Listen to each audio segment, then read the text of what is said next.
Okay. So I'm just waiting for Walter to bring it up. So we're still talking about the tribe of Zebulun. Can you all remember some information last time we talked about with the support of King David becoming king?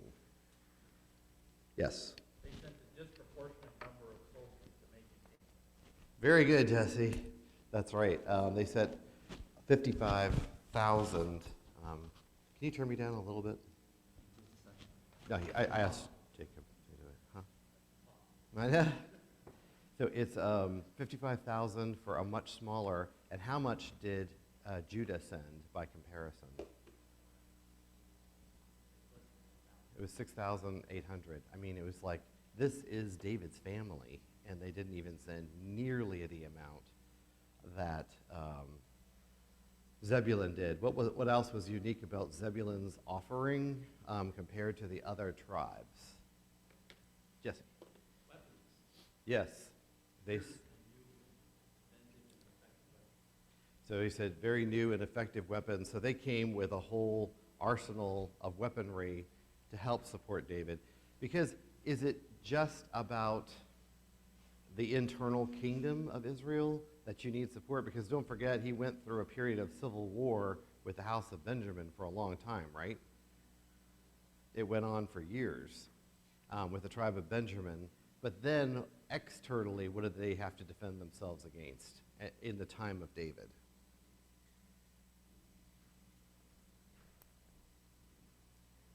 The Philistines. The Philistines and many other enemies who were around them. So it's pretty incredible how the kingdom expanded. Let's see. Yeah, this is the slide we were on. Thank you for whoever put it up. So you can see this is how it looked before David's time, and how it was greatly expanded during the reigns of David and Solomon, and how many they put to flight.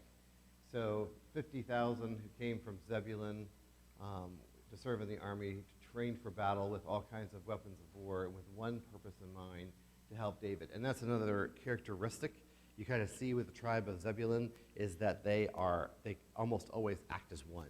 And that's why they're so effective. And that's why I always think like there's just such a huge effort when you're bringing people together. You can accomplish so much more than you can divided. And that's what frightens me about the time and place we live in, because we're seeing that all around us. So we'll go on to the next one. And this is the chronology of, and I just tried to strip it down so you could see just the numbers. So Judah sent 6,800, the Simeonites 7,100, Levites were 4,600, and you can see all the way down. And why this was so much, it was only the tribes across the Jordan who kind of competed with this, which was the Reubenites, Gadites, and a half tribe of Manasseh at 120,000. But still, that's more than double of what Zebulun sent. I just think it's really interesting to try to figure out why they were so supportive, number one, and two, why were they the ones who came up with this weapon system that was so advanced? Does anybody have a guess as to that?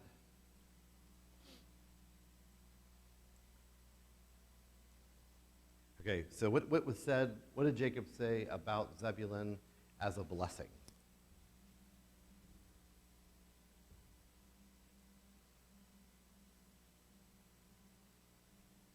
They said that they would get the abundance of the seas from all over the world. So when you're a major trading port, what is the advantage to you?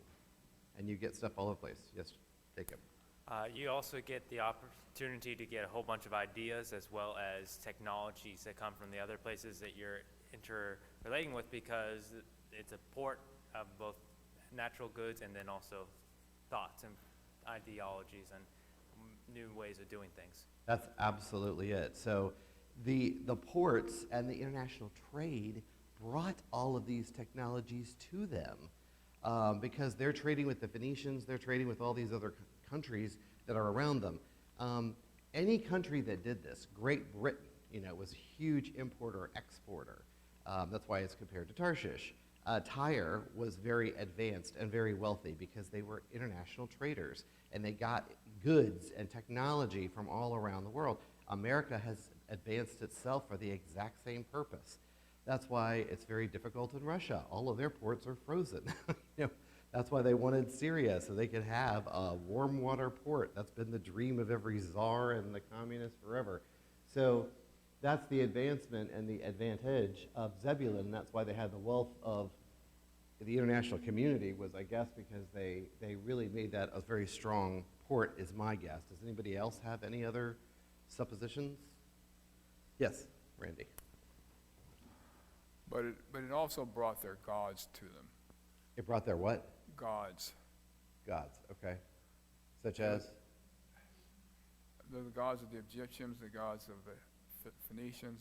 Okay. It was not all good. No, but that's why I'm just thinking this technology. My answer was, where did they get the technology to do all of this? And I think it was probably because they were more international.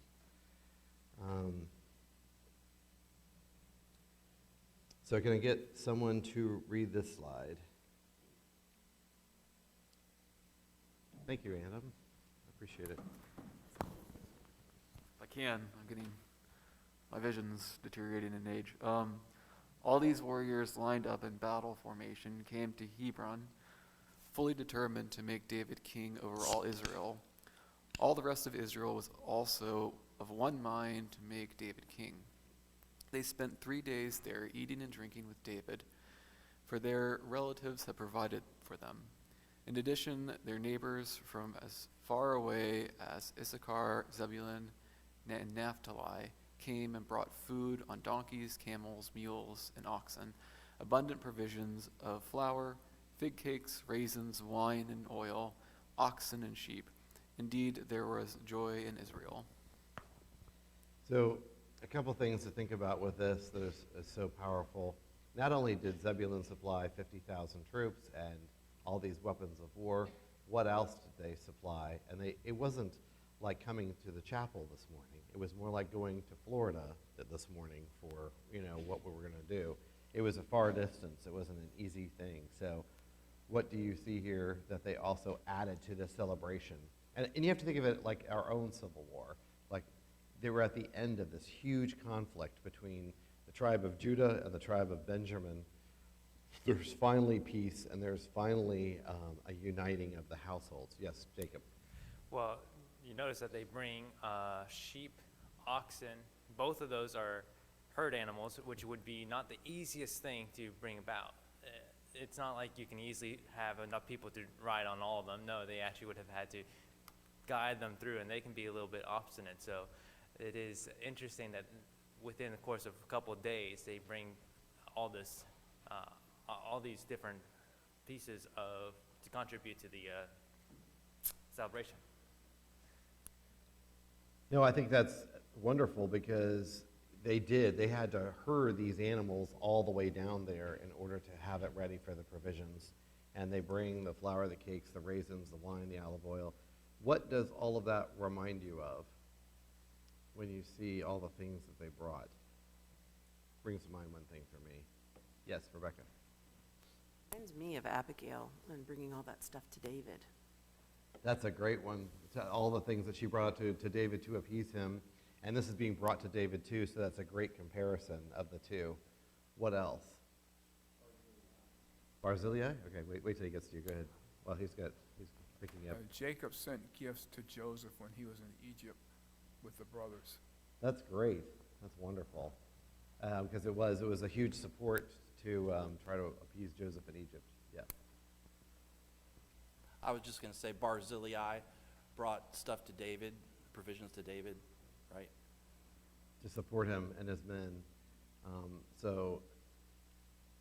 Food is the international currency, and they certainly brought it all together, and Christadelphians and Jews have that in common, that we bring food to celebrations. We're following the spiritual track. So that's very good. The next one, this is about Hezekiah's Passover. So this is later on, much later on in the history, and it's interesting what happened in Zebulun there as well. So can I get a reader for this slide? You get a blow pop if you read. Go ahead. 2 Chronicles 30:10. The couriers traveled from city to city in the land of Ephraim and Manasseh as far as Zebulun, but the inhabitants laughed at them and mocked them. But some from Asher, Manasseh, and Zebulun humbled themselves and came to Jerusalem. Also the power of God was at work in Judah to unite them, to carry out the command of the king and his officials by the word of the Lord. So I keep wondering to myself why they make this distinction, and it includes Asher, Manasseh, and Zebulun. Those three were the ones that humbled themselves and came to Jerusalem. So I don't have an easy answer for this, but I'd love to hear from your all's expertise what you think is the reason why these three areas would have done that.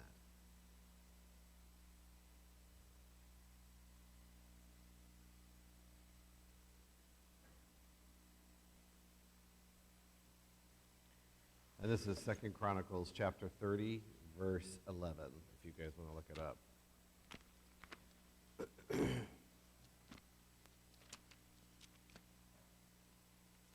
So it's Hezekiah's great Passover, and he's getting the whole nation together for this event.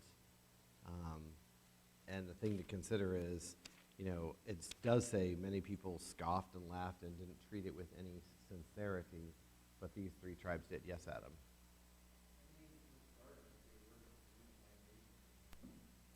They weren't a unified nation anymore, right? Like those other tribes were part of Israel and not Judah, and he was like the Judah king. Right. And it may have also just been like they're like the religion of Yahweh had sort of deteriorated in those places. If they were like that far away from Jerusalem, they were kept away from. No, that's an excellent thought, because we're still in a divided kingdom, right? Are these lands under Hezekiah's control? Yes or no? No, they're not. Go ahead. Remember that Elijah was told there were 7,000 who hadn't bowed the knee to Baal, so they would have taught their children, and hopefully it would have continued generation after generation up until this time. So maybe this is the area that those 7,000 were from. Yeah, so in the divided kingdom, Jeroboam, son of Nebat, was the first one to set up the golden calves of Dan and Bethel, and every king after that, as we've already read about King Baasha and others from Issachar, failed to take down those golden calves. So this invitation from King Hezekiah is being sent externally. It's being sent to the other kingdom that isn't part of his territory, and he's trying to invite them to come to the festival of the Passover. So that's what I think is just really unique, because Zebulun is one of the tribes that is included in this. And we're going to see how important Zebulun becomes because of what Isaiah predicted. Yes, Jacob?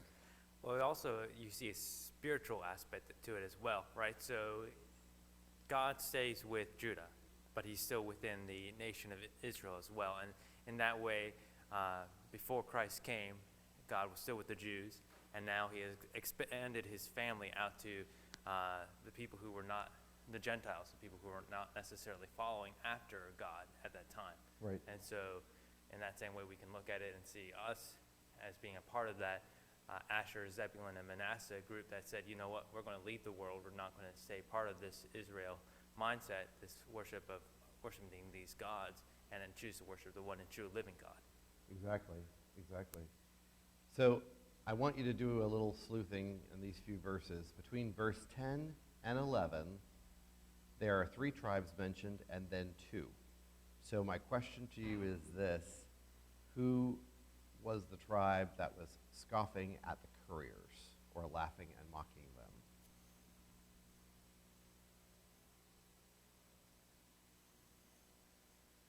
Yes, Jesse. Yep, that would be the math. Ephraim, which represents all of Israel, Yeah. figuratively. So what's interesting is that it was specifically sent to Ephraim, Manasseh, and Zebulun, right? And there was mocking and so forth going on, but a tribe that was not, I guess, asked or whatever was Asher, who continued, and Manasseh and Zebulun.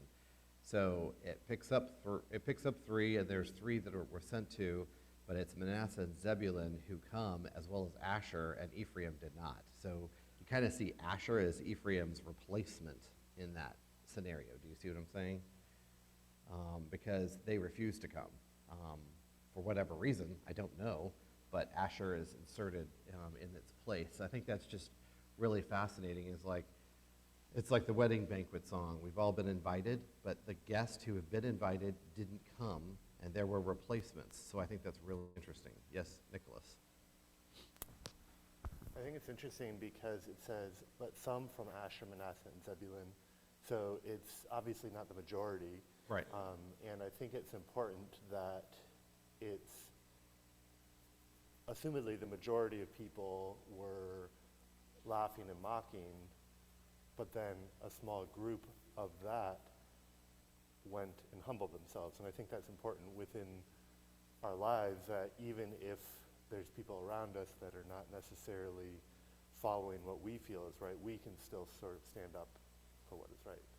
Yeah, that's absolutely true. We want to stand apart from the mockers and those who are scoffing at what's going on. So can I have a reader for the next slide?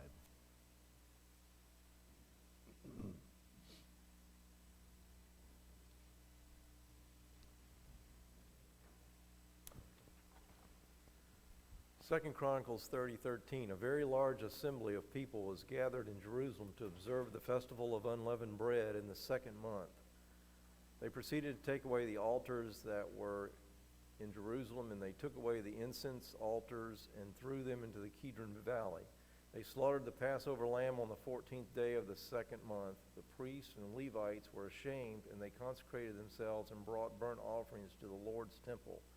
They stood at their prescribed post according to the law of Moses, the man of God. The priest sprinkled the blood received from the hand of the Levites. For there were many in the assembly who had not consecrated themselves. And so the Levites were in charge of slaughtering the Passover lambs for every unclean person to consecrate the lambs to the Lord. There's a lot going on in this small little vignette of this Passover that's going on. What are some of the key elements about being prepared and unprepared in this small passage?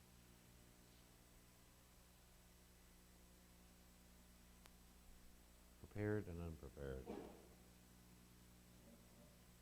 Yes, it is. The question is, in this paragraph, there are those who are prepared to take of the Passover and those who are unprepared for the Passover. And what discernment can we find from this passage? Go ahead. The ones who were prepared had consecrated themselves for the Passover. Right, and who is not ready? Who is not prepared? It says in verse 15.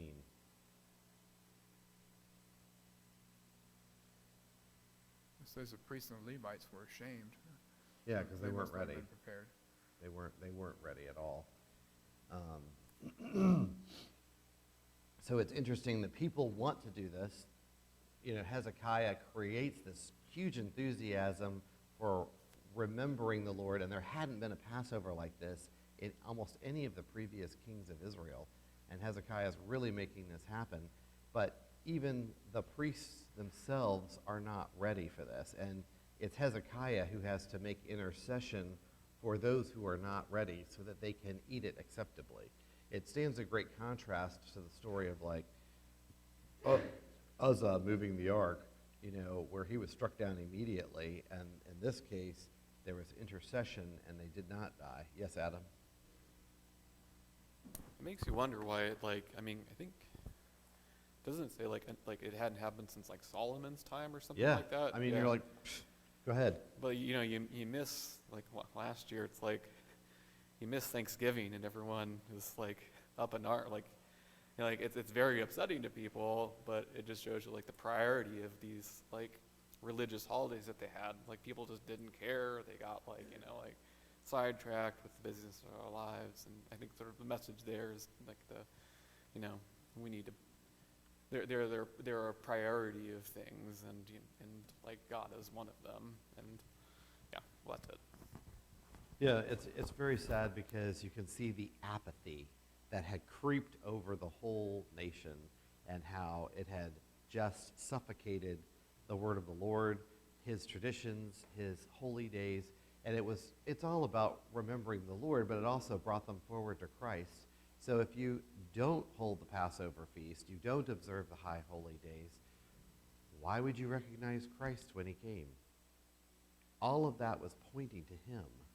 And if you stop all of this, you're just like, it's the Passover, it's not that important. They do the dreidel, they have some food, they go home. Who cares? That was maybe the attitude, and the scoffers were the same way, because it was a huge effort. I could eat at home, or I could travel all the way to Jerusalem with all those crowds and all that traffic and, do the Passover. I'll just stay here. It's easier. And that's what the law of convenience is. That's why what Jeroboam, son of Nebat, did was so horrible, because he's like, it's too much for you to go to Jerusalem. Worship here. Here's your golden calves. You don't need to go through all that traffic. You don't need to move all those herds. Stay home. Do this. And it was so much easier. Yes, Jacob? Well, two things. One, in Adam's point, we need to be careful that we don't become like this, where we're complacent in relation to coming to the table of the Lord and remembering our Lord and Savior. And also in relation to what you were just saying, each of those tribes named were extremely close to Dan. And Dan was where they would have one of the altars, Dan at Bethel, right? So it was extremely easy for them to hop, jump over and go maybe one or two tribes over, and they'd get there rather than going through maybe 3 or 4, whatever the map shows. So it was definitely more of a dedication sometimes for them. And sometimes we need to keep that in mind for our own selves in our own life. So you brought up a really good point. It wasn't the easy thing to do to go celebrate the Passover, but the rewards were humongous, weren't they? That's the point. It does require something of ourselves as an investment, but the rewards are huge. So this is very pertinent to us today, because Israel was suffering great apathy, apparently, during this time, and it took one person, the catalyst, King Hezekiah, to get everybody charged up again and get them enthusiastic to actually do the thing that needed to be done. And there was great rejoicing, as we can find out who are here. It was so much rejoicing that what happened at the end of this? We're going to the next slide.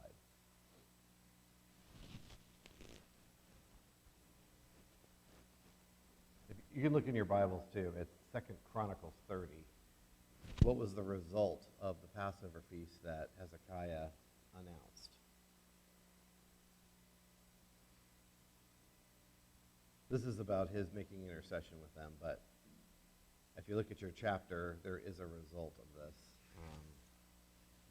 I'll try to point you to the verse. Let's see. It starts in verse, my eyes are so bad, 23, which isn't up here yet. It's the next one after this.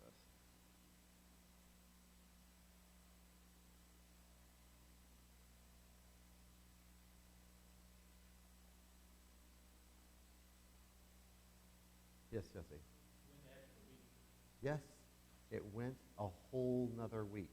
People were so joyful over being together, over celebrating the Lord's Passover, that they were like, let's do this for another week.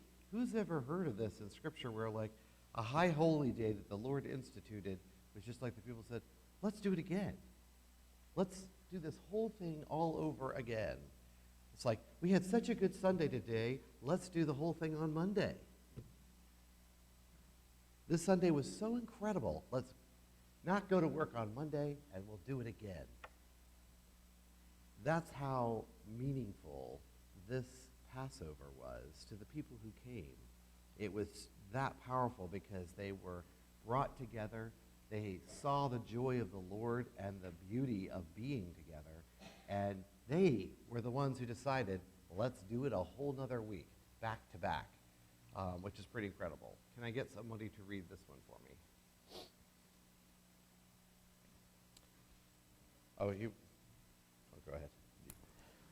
Before I start, I was going to say, I have heard people say they wish Bible school could go on another week. I know. They enjoy that much. Okay, 2 Chronicles 30, starting with 18. A large number of the people, many from Ephraim, Manasseh, Issachar, and Zebulun, were ritually unclean. Yet they had eaten the Passover contrary to what was written. But Hezekiah had interceded for them, saying, "May the good Lord provide atonement on behalf of whoever sets his whole heart on seeking God, Yahweh, the God of his ancestors, even though not according to the purification rules of the sanctuary." So the Lord heard Hezekiah and healed the people. The Israelites who were present in Jerusalem observed the festival of unleavened bread 7 days with great joy, and the Levites and the priests praised the Lord day after day with loud instruments. Then Hezekiah encouraged all the Levites who performed skillfully before the Lord. They ate at the appointed festival for 7 days, sacrificing fellowship offerings and giving thanks to Yahweh, the God of their ancestors. So what did this gathering and this Jewish high holy day produce?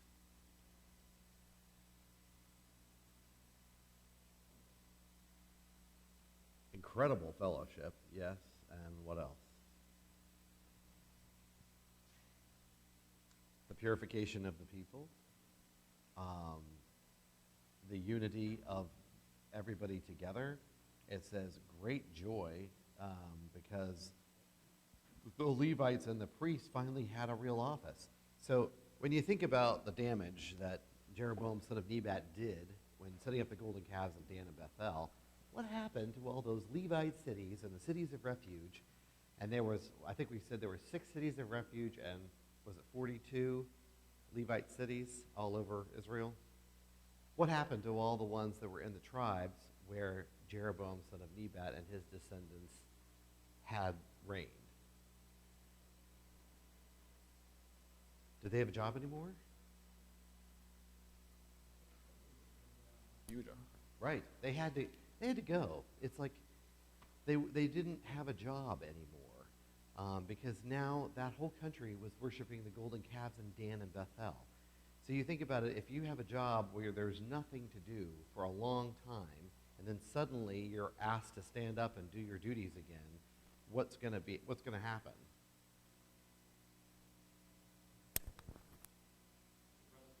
You're rusty. You're not used to drilling. You're not used to doing the exercises and being trained. So the Levites were completely outside of what they had been normally doing, I would think, because 10 out of the tribes, depends on how you count it, were not coming to Jerusalem anymore. They were going to the golden calves in Dan and Bethel. So there's so much that comes out of this Passover, and it says these people were unclean, and what's so beautiful is Hezekiah realizes this and does what about it? He made intercession for them. You know, he's like, I know they're unclean, but not only do I want them to celebrate this, it gets extended for another week because of the joy of us all being together. And you're right about that euphoria, Randy, at a Bible school. You know, does anybody really want to go home at the end of a week when we've had such beautiful fellowship and things together? Usually not. Go ahead, Jesse. It takes a week to get into the whole thing, and then you think you're just about on track, and then it's time to shut down and leave. So I understand it. Yeah, that's exactly it, because you're finally in the mode. Like it takes me a whole week being off of work to just get into the mindset of where I am if I'm on vacation or at a Bible school, and then you're really ready to engage for the second week. So I think that's what's so beautiful about this Passover event. Does anybody else have comments about this slide? So the next part is where they decide to extend it from verse 23 to 27. Can I have a reader? I'm going to pick on somebody. Stacy, can you read? Yeah, I can show the microphone. The whole congregation decided to observe 7 more days, so they observed 7 days with joy. For Hezekiah, king of Judah, contributed 1,000 bulls, 7,000 sheep for the congregation. Also, the officials contributed 1,000 bulls and 10,000 sheep for the congregation, and many priests consecrated themselves. Then the whole assembly of Judah, with the priests and Levites, the whole assembly that came from Israel, the foreigners who came from the land of Israel, and those who were living in Judah, rejoiced. There was great rejoicing in Jerusalem, for nothing like this was known since the days of Solomon, son of David, the king of Israel. Then the priests and the Levites stood to bless the people, and God heard their voice, and their prayer came into his holy dwelling place in heaven. So, what did God want out of this? If you were the Lord and you see all of this happening because of what Hezekiah did, what is your joy?